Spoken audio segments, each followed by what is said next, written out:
right. Let me just update you. Okay, a long time ago, a few months ago, you know how Gigi and I have always kind of fought back and forth a lot. We're both a little petty, both a little immature sometimes. A little. You guys were on a clean slate, right? Yeah, we were on a clean slate. So remember how when I vented to you and Sooty about how I involved Gigi in pushing Chatty's boundaries by having her prank him saying I left town, which is like one of our boundaries we weren't supposed to do. So Chatty obviously reacted to it and whacked her with a wrench, putting her in ICU. She obviously woke up very unhappy. I took responsibility, although it was a little too late. I took responsibility for it because it was my fault, even though I didn't want to admit it. And I ended up, apologizing to Chatty and, telling her, too, that it was my fault. She ends up kidnapping Chatty with Carmela and whacking him with a wrench, which I get, right? I get it. Get your lick back, whatever. You do you. But then she does the thing that I told her not to do. Months and months ago, when we got in a fight, I told her, you do not touch his mask or I'll rip your face off. That is something that is very important to him. And when she kidnapped him this time, she took his mask. Left him there without it. He woke up in the hospital without a mask. And so, I've been very angry. I told her, I was like, we're through. I'm going to literally do the exact thing I told you I was going to do, which was rip your face off.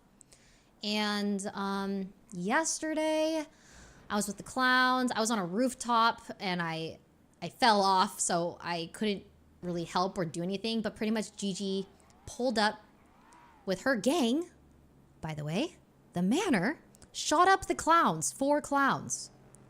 And this is after... She held me up at the hospital while I was trying to take a guy into the hospital that I found on the side of the road with Chatty. And I was like, bro, you're going to do this right now? I'm trying to help somebody. And she said she doesn't care. But then her and her boys left because the cops were around the corner. So once again, she's just like fucking with Chatty. And it's just like, at this point, I told Chatty, I was like, please don't mess with her. Like, this is a Gigi and I thing. Like, I'm going to get her back. But then I realized, like, what she did is, like, imagine me doing that to Mr. K or, like, another gang leader where I, like, strip them of their dignity and something that's important to them, right? You don't do that to gang leaders.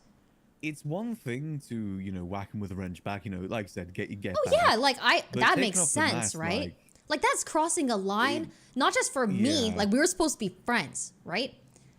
But you not only did something that disrespects someone I love and care about, but you go on to... proceed to shoot him again? He didn't even have a gun on him when she did this. With a gang too? With her gang. And so I threatened her on the phone last night before I went to bed. I was like, listen, like, oh, you wanted me to involve chain gang? Is that what you want? Admittedly, like, I shouldn't because I know that chain gang is going through a lot right now. They are all wanted men and I don't want to involve them in something as little as this, right? But it is a little tough when she's involving the manor. So, yeah. I don't know. That is... I mean, I'm still hung up on the mask thing. That's like... disrespectful. You don't do that.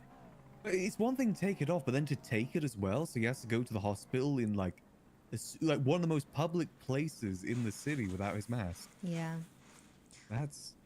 yeah. I mean, whatever. It just showed me what kind of person she is, and I just don't think that this friendship is repairable at this point.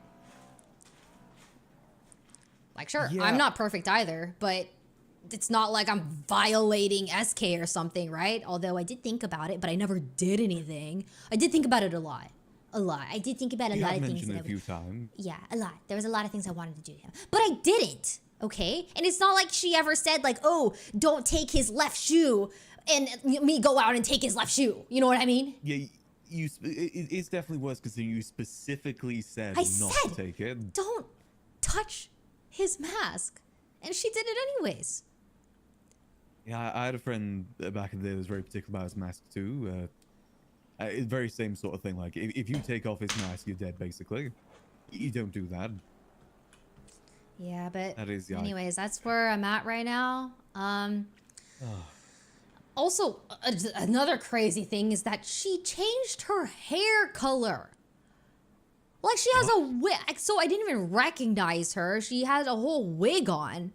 She was blonde yesterday. And so that's just like, bro, like, what? I'm out here walking around in public like this and like she's like all hidden in disguise and stuff. Like, how am I supposed to deal with this? She's... Oh, sorry, 1 second. Oh yeah, no worries, no worries. Hello, Mickey. Well, Miss Mond, we haven't spoken in quite some time. I know. This is the perfect day to catch up if you are around. Yes, I'll see you at the Temple of Tea in 5 minutes. I'll see you there. Goodbye. Bye. All right.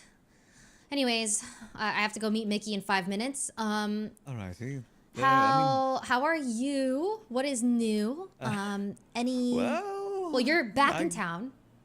Yeah, came back from vacation. Don't have a job again because the person that told me they were going to re-up the coffee shop didn't re-up it, so now someone else owns it. So I spent those 2 weeks growing that pumpkin for nothing. What? Yep. I specifically asked the person that owned the coffee shop, are you going to renew it? Otherwise, I will get it. Are you they bored? Said, yes, they're going to renew it. I'm bored. I'm not going back to farming, I'll tell you that much. Come hang out with Mickey and I. Let's go. Alrighty. We're going to the Temple of Tea where we will catch up. And I'm going to pretty much reiterate the same story I told you. Alrighty. I'll use less sipping words. tea. I'll use less words.